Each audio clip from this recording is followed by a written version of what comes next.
Here we are again, Helen. We are indeed. It seems a long time since the hum. It does. I don't know where it's all gone, actually. Time is a bit of a strange one at the moment, isn't it? I mean, already we're in mid-April.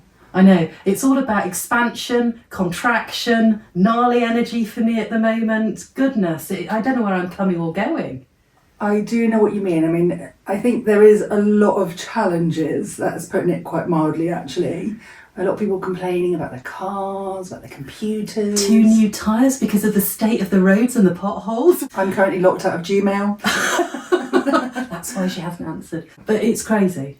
Oh, it is, it is. I think, you know, when we had the solar eclipse, there was a massive feeling of freedom. I mean, I was going to say I found it very humbling. We did that with a few of us online, didn't we? And I felt a profoundness about it and a wonderful connection to do the hum during this, you know, momentous moment, which it is, of transformation.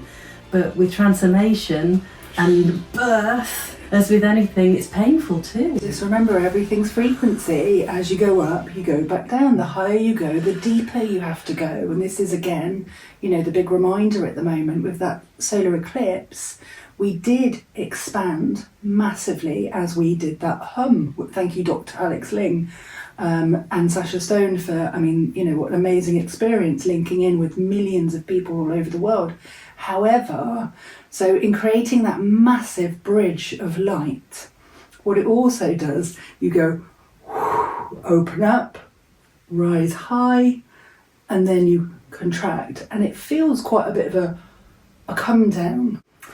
Yes, I have to say there was a huge expansion from my own personal experience, you know, feeling at one with Source, with everything, almost dropping the ego. That my name didn't sort of fit anymore and this persona didn't fit. There was a real shift, and yet the ego stuff comes back. Yeah, and that's because it was conjunct Chiron. Yeah. Good old Chiron, you know, the wounded healer. And so, you know, so in that moment we bolted, you know, we expanded massively. You know, we were Aries, the ram, and we just did what we needed to do because, you know, we were on a mission. And then suddenly it's like, oh, I've run out of steam now, and I'm contracting, and actually I don't feel quite so strong now. I'm not connected. Yeah, bursting the bubble, deflation, exactly. Yeah. So we went from expanded to suddenly incredibly deflated, and awareness of the wounds again. But we must remember that we are limitless. Totally. We are the creators and the creator. So it's just in those moments of, in that gloom of, oh my gosh, this coming around again, this memory, the dreams, the nightmares sometimes that we have to release. We've got to remember in the moment we are still connected. Yeah, and also we are here to do all of that. You know, we're not here. You know, my teacher always said to me, if things get too easy, be worried. What are you doing here? Because we really are here to experience the breadth and the depth of being a human with an ego. And the ego serves the soul. So it's important that we go, okay, this is how I feel. And be real about it. Yeah, because it has been hard. It's really hard. I mean, I almost said to you, I can't do it today. I just felt so... I've just felt like I wanted to be a hermit in my nest. Yeah. I just can't, you know, everything's like overload. But part of this podcast, I'm feeling a bit tearful now, is about being real. That, you know, we're there with you doing this and it's hard. But by sharing our experiences honestly, hopefully that resonates with you, and we love to hear how you're coping and coping mechanisms and how you're supporting one another too, because, you know, thank goodness we have each other. Yeah, absolutely. And very patient partners. Yes, they are very patient with us, aren't they? And relationships are so important here, aren't they? Yeah. In reflecting back at us as well as what we need to release. Huge feeling of compromise, you know, on returning to that reality, deflated feeling. But actually, you know, the point is that somewhere in the middle, we've got to meet, and the way to meet is to be present. to smell the roses. It's the only way. I was reading Thich Nhat Hanh this morning, and it's being in the moment, being on the breath, being grounded, just and appreciating the tiny, simplest of things, the play of light, the bluebells. I was really encouraged by bluebells this weekend. Always think of the fairies, and that just makes me happy. And the colour and the scent of the flowers, it just brings you back. The bird song. I mean, we have beautiful Gaia, beautiful nature around us to help us in this process. The solar journey, it's coming out of Aries gradually, and it's going to go into Taurus. And I quite like Taurus because I'm Taurian. My sun sign, that is. Taurian goes, okay, I just need to stimulate the 5 senses right now. I need to sort of just eat and slow down a bit, and I need to ground, I need to be in nature.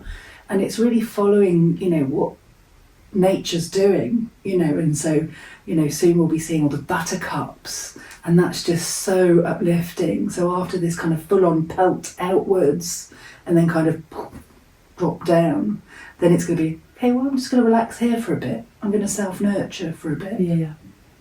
I'm going to accept where I'm at and use it productively, which is to nurture me and nurture relationships and remember who I am. So we have some interesting astrological things coming up in April. It's a heck of a month, isn't it? Do you want to tell us what's coming up over in the next few days and weeks? Yeah, so we have the Uranus and Jupiter. I love the way you say that. I know, I'm sorry, I can't help it. So we've got Uranus and Jupiter conjunction. And again, they're both in Taurus. And the last time this happened was in January 2011. So it's approximately every 14 years. But again, it's emphasising Taurus energy as being really, really important. So the Uranus is the revolutionary, it's the vocal, very vocal, standing up. Yeah, but it's also higher intelligence. It's also surprises. It's things that come out of the blue. And it's higher wisdom as well that just comes out of nowhere. So this is again why we need to sit in the Taurus energy, because we'll only have access to that if we sit down. We just need to sit down. Kelly and I have a little joke because whenever she comes over, when we go to the downstairs loo, we call it the throne of God. It is the throne of God, that's why. Because not only are you releasing, but you're connecting, and we get inspiration from that. It is a holy encounter, and kid you not, it's where I get all my messages. But don't tell anyone, hey? But it is about that being still, and it's a creative time. I remember on our other energy update, you were talking about this an opportunity to be still, but also exceptionally creative and to tune in to the helpers, the unseen realm that are there saying, hey, ask for help, I'm here. Yeah. Very much being in the present moment, isn't it? And also I love the word present, because when we think of present, we think of birthdays and, other celebrations. And again, what the present is it's really the gift of being here right now and actually enjoying what you have and not projecting into the future or to the past, which are only really great illusions. And to keep in a higher vibration, as hard as it is, of joy and gratitude is so important, isn't it? It really is. Yeah, we an attitude of gratitude, they say. And I must admit, some days when I'm feeling a little bit on the bluer side, just thinking of, say, 5 things randomly that I'm grateful for. But it's about raising your energy. And laughter is really, really important for that. And so, if you think of, what have I got to be grateful here right now for? I'm sat on this chair. Beautiful flowers from the garden. I'm with someone I love. Oh, I love you too. Do you know what my friend bought me from her recent trip to Edinburgh? My favourite crystal, the Pilgrim Stone. It is lovely. I'm so grateful for this, for balancing. Yeah. I really need it. And you've done a meditation for that as well to help cleanse and balance. Yeah. But thank you for that. It's a lovely stone to recenter. Oh, yes. Come back to our centre. Yeah. You know, who are we? But you've brought some other crystals here, Kelly. Let's talk about these. Okay, so I did put a post on Facebook and it was really about the crystal that I'd found useful since the solar eclipse. And because it's such a very fertile time, and because we've had lots of energy, albeit we're slightly like bedraggled now, I have got here the Fuchsite and ruby. Now, the article I wrote was with Kyanite in it. This, for me, says magic. It says manifestation. It says clearing. It says energizing, creativity. So this is what I've been connecting with, and I was actually wearing a pendant for quite a few days and not very keen on letting it go off of me, but knowing full well I needed to cleanse it. And the ruby, stepping into your power? It's a divine feminine power as well, you know, standing strong, standing firm, having stamina. So, I mean, I've certainly been connecting to Kali Ma to help me rid of the obstacles, and Ganesh. yeah. My son's in Thailand at the minute. He sent me a picture of an elephant, and it's just like, oh, Ganesh, thank you, thank you. The clearer of obstacles and of good fortune and new beginnings. Yeah. So, you know, that's been a real blessing. So this is an Obsidian Dragon, and I've used Obsidian now in a couple of the last videos, and I feel that is because Obsidian really is a stone of transformation and empowerment. It uses what it's got to form something more beautiful and stable. And so the dragon, though, is just, he's got a lovely little turny up nose. Can you see that turny up nose? Cute. He's very cute. But you know, the dragons are so symbolic in so many ways. So, you know, people talk about the Kundalini, you know, and those being two serpent energies, the Ida, the Pingala, that travel up the Sushumna, and how actually when each one crosses over and comes into balance, you know, it's that experience of clearing those gates, really, clearing those chakras, you know. So this is our journey of awakening, you know, as these energies, the Kundalini rises up and it gradually clears. Just doing that with my hand is moving my energy. But also Mother Earth has her own dragon lines. And so, you know, you could call these lays. Again, terminology gets a little bit confusing because I know in the dowsing community, what some people consider as lays in the UK and in America can be different. And the Chinese dragons, you know, the dancing dragons. And then you also have to remember the dragons that we see in the churches, you know, the dragon heads, these beasts. That we saw in Deerhurst. We did. On our sacred journey. And it was a beautiful. Really lovely. And he had quite a turny up nose too. There's something about wisdom and energy and transformation and the journey. Okay, and again, you know, we were saying specifically now with Mercury retrograde, things aren't fast enough. We're being forced to be still, to halt. And this is the Kundalini saying, you've got to sort this out first. You know, you can't grow to this part until you've stopped and assessed and processed and cleared and balanced this part. And it's an important part to clear stuck energies in order to make room for the new light codes that are coming in. Yeah. It has to be a whole clearing out process. Yeah, we can't fill up a cup with more dirty water, can we? And a lot of, that's saying. But, you know, a lot of our friends have just said, actually, I'm off all social media, I've just got to cleanse, recalibrate, I just need time and space to do that. And I don't blame them, it's just, it's tricky. Well, this to me is the stone of April. I mean, it's very Scorpionic actually. And so, you know, we have the full moon coming in Scorpio, which is going to be... on the 24th here, isn't it? Yeah, and so that's going to be quite interesting, I think, because it's also square to Pluto. And so, and again, you know, the different expressions of Scorpio, reactive scorpion tail. Yeah. The sting. The sting. So you've got different expressions of Scorpio. You've got the scorpion, which is possibly the lower expression. Then you've got the empowerment process of the phoenix, which is like bursting out of the flame free.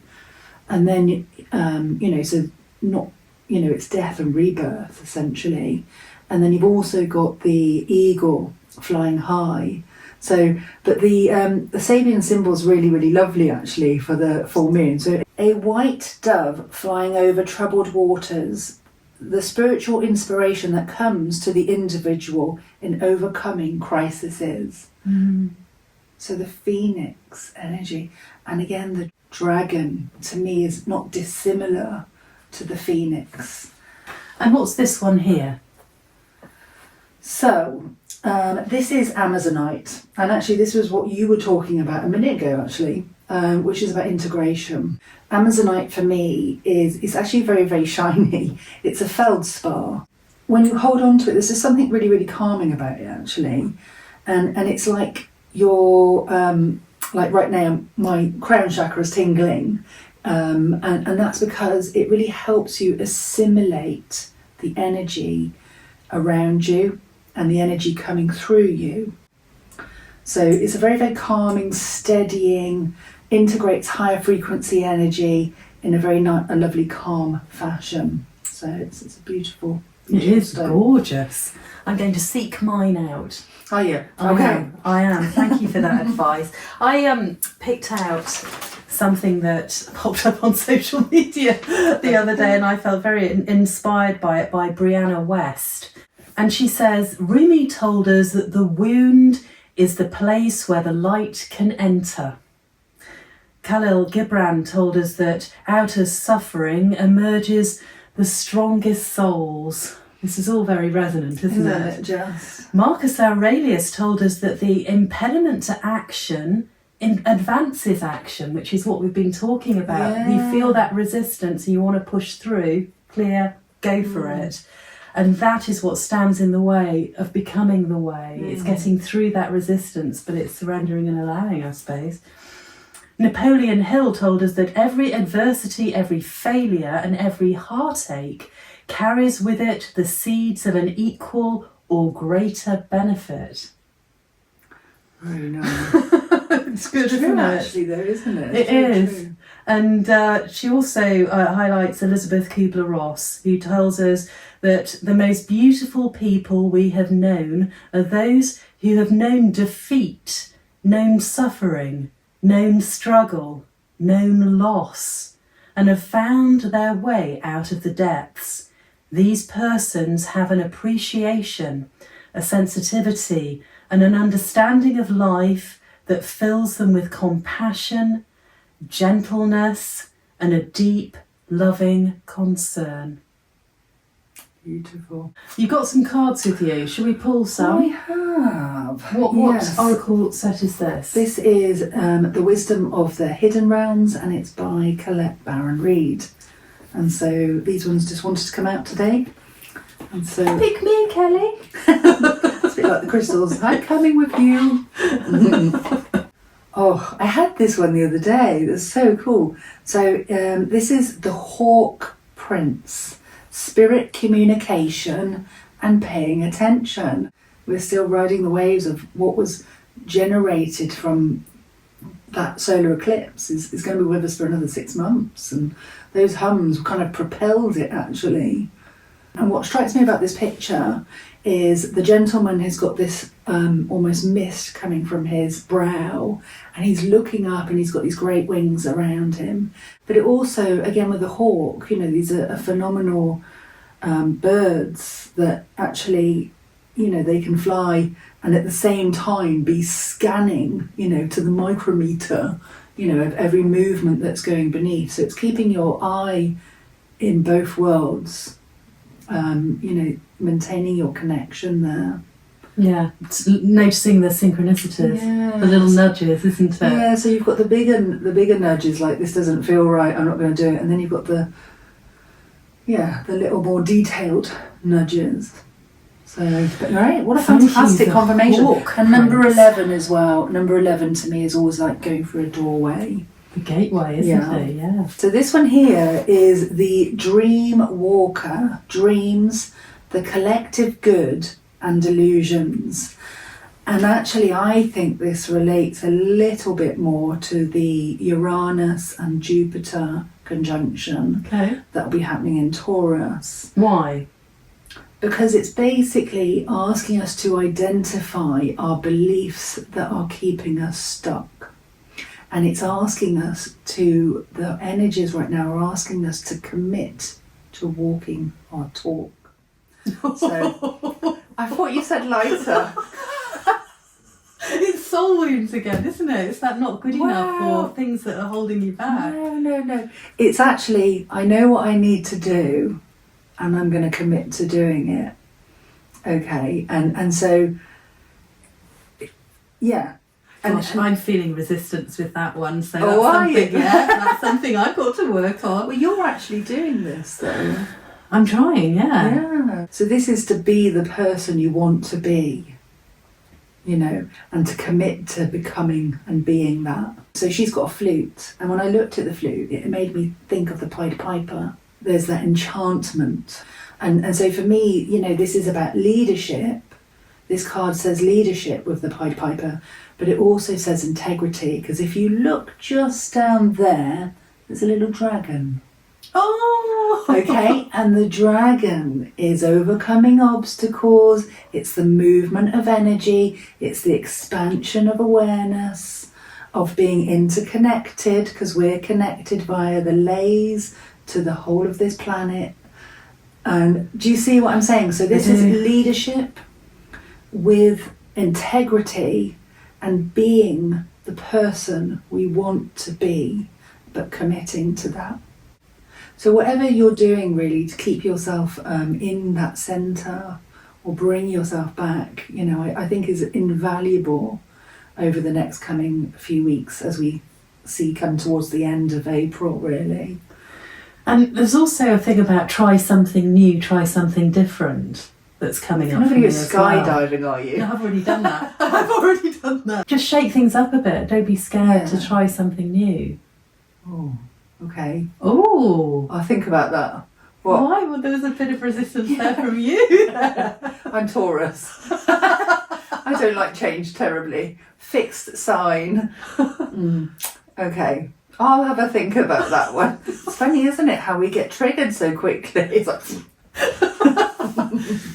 Listen, it's been lovely to see you again. Thank you for spending time with us. Good luck with all the energies. There are various things on our YouTube channel that can assist in the cleansing the energies, the meditations with a tree that Kelly did recently, connecting with your guardian angel, going outdoors with us in our sacred journeys, and we look forward to seeing you soon. Take care. Bye-bye.